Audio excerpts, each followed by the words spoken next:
के ऊपर मैं लगा दूंगी कुछ धनिया इस टाइम ऊपर ऐड कर देंगे खूबसूरती के लिए। ऐसी खुशबू आ रही है यकीन करें किचन से, जी चाह रहा है अभी से टेस्ट कर लें। चलें गाइस, आज हम बनाने लगे हैं करेले और मटन, बहुत ही ज़बरदस्त सा।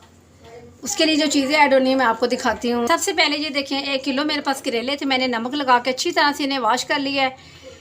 तो उसके बाद 4 टमाटर मैंने लिए, उसे कट करके रख लिया है, और 5 से 6 मैंने लिए प्याज, उसे भी कट करके रख लिया है।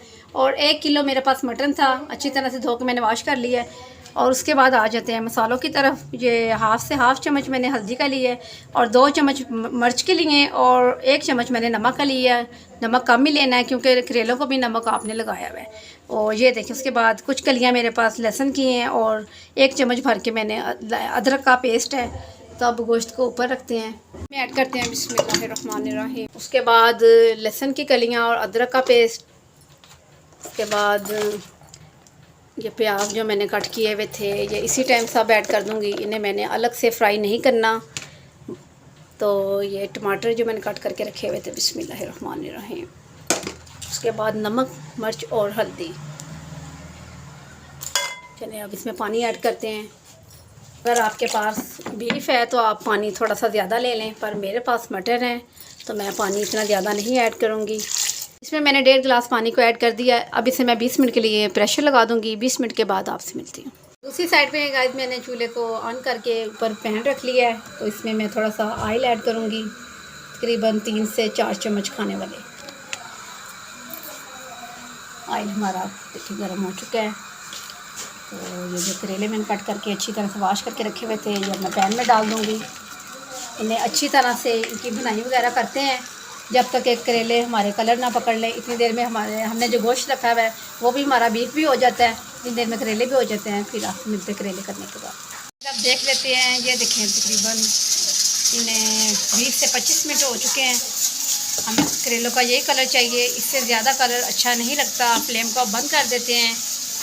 इसमें मैंने ऑयल इसलिए ज़्यादा ऐड किया है कि इसी तरह हम मटन में ये करेले ऐड कर देंगे, उसमें फिर अलग से हमें ऑयल डालने की ज़रूरत नहीं पड़ेगी।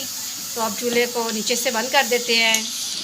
तो अब देखते हैं खोल के अपने प्रेशर को, उसे भी 20 मिनट मुकम्मल हो चुके हैं। बिस्मिल्लाहिर्रहमानिर्रहीम। चम्मच लगाते हैं। हाँ जी, ये देखें हमारा मसाला जो बिल्कुल गल चुका है, टमाटर और प्याज। चलिए गाइस, बोटी को उठाते हैं, अब देखते हैं। ये देखें बहुत अच्छे तरीके से हमारा गोश्त जो गल चुका है, ये देखें ठीक हो गया। इसे मुकम्मल करेले गोश्त में, जब करेले और गोश्त बनाना हो आपने मुकम्मल इसे आपने गलाना है गोश्त को। क्यों ना इससे शोरबे में गलाना होता है। नीचे से फ्लेम को ऑन कर देते हैं। अब इस टाइम मैं इसमें ऑयल या घी बिल्कुल भी ऐड नहीं करूँगी। करेलों में मैंने ज़्यादा ऑयल यूज़ किया था। इसी तरह करेले अब इसमें मैं डाल दूँगी। बस इसे तकरीबन 1-2 मिनट तक इसकी बनाई तरह कर लूँ, फिर वो डाल के अच्छी तरह से बनाई करती हूँ, फिर आपसे मिलती हूँ। ये देखिए गाइस, इसे 2 से 3 मिनट हो चुके हैं। अब मैं इसमें जो मैंने करेले फ्राई करके रखे हुए थे अब वो डालते हैं। बिस्मिल्लाहिर्रहमानिर्रहीम। ये देखना है इसमें ऑयल वगैरह, अब इसमें ऐड कर देते हैं।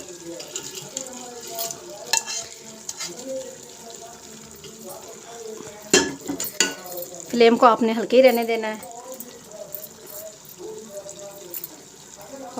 अब इस टाइम में इसमें ये बहुत खूबसूरत सी नन्ही सी मिर्चें ग्रीन ये डालती हूँ, प्यारी प्यारी सी। अब इसे अच्छी तरह से हल कर लेते हैं। हल करके आपने दम वाली आंच पे इसे रख देना है। धनिया हम इस टाइम नहीं ऐड करेंगे, जब करेंगे आपसे मिलते हैं, दिखाते हैं आपको। ये देखें गाइस, अच्छी तरह से अब हमारे करेले और गोश्त गल चुका है। ये देखें ऑयल उसने छोड़ दिया है। तो अब ये तकरीबन मुझे 5 से 6 मिनट हो गए इनकी बनाई करते।